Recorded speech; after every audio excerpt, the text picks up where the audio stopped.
It's so hard, I couldn't take it. Man, yeah, life can be hard sometimes. Life? Yeah, life. Since December, I've been pushing my art career part-time. After all, quitting a job is risky. I'm sure you have heard it a million times. Consistency, consistency, consistency. It's not only affecting how many followers you get, but also how your skill grows. You see, I have these few drawings that I would say I'm very proud of, but I can't draw like them again. Obviously, I can if I just analyze what I did, like the strokes, shadowing styles, etc. But as a whole, my style went back many times and developed towards another direction.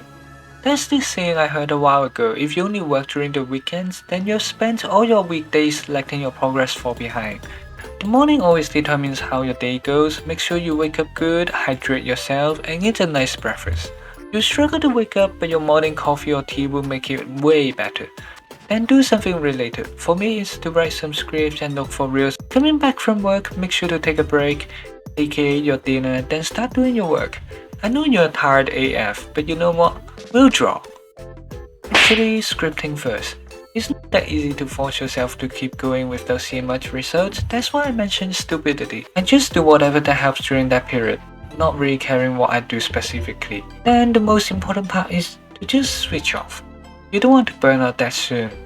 And also, you want to be energized when you wake up. I know you do. You feel like you haven't been entertained much, but the feeling of making the most of your day will make it all worth it. I've always wondered how artists make money. Hearing they get commissions from their fans who absolutely loves their art, or just want to see the ideas come to life. We have a really small group of people and we got a bunch of messages. I talked to them, they gave me some photos, then sent me an email.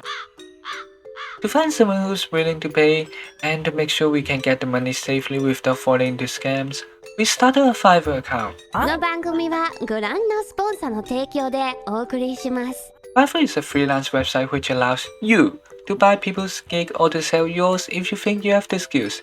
It's completely free to sign up, and that's also the same for our channel. Thank you Fiverr for not sponsoring this video. Someone feed me please. Back to the video. We set up our page a few months back and then just left it be.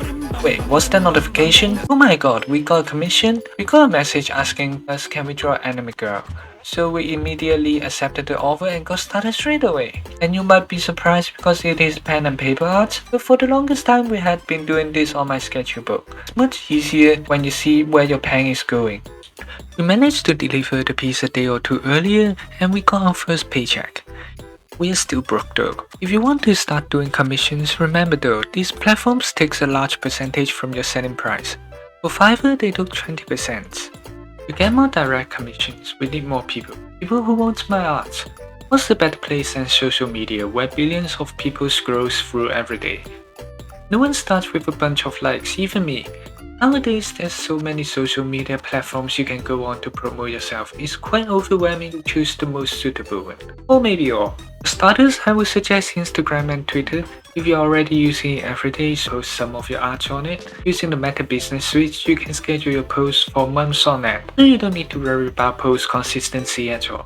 Though I draw illustration much less regularly, so it's no use for me now. But there's also artist-based community like DeviantArt and Pixiv. But keep in mind it is much less exposure to non-artists. One of my personal picks is Reddit, where you are posting directly to dedicated fanbase.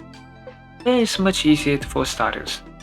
And for the top tier difficulty we have here, YouTube. Because it is not just posting your artwork.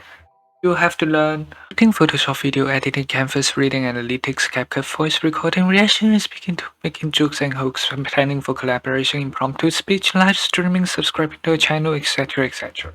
Yes, it's a really wide skill set you have to learn to run a YouTube by yourself. Also for videos like this, it is very challenging to draw all the frames.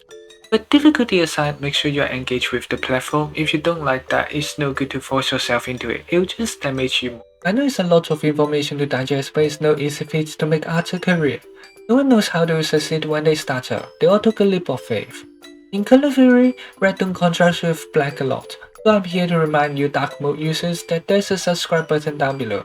And I'm sure the light mode users might also be blinded and miss it, so that's for you too. You've come so far in the video, I must congratulate you for making it to the end, and I'm sure you liked the video. And if you'd like to see how I grow my social media with the 30 days challenge, click on this video.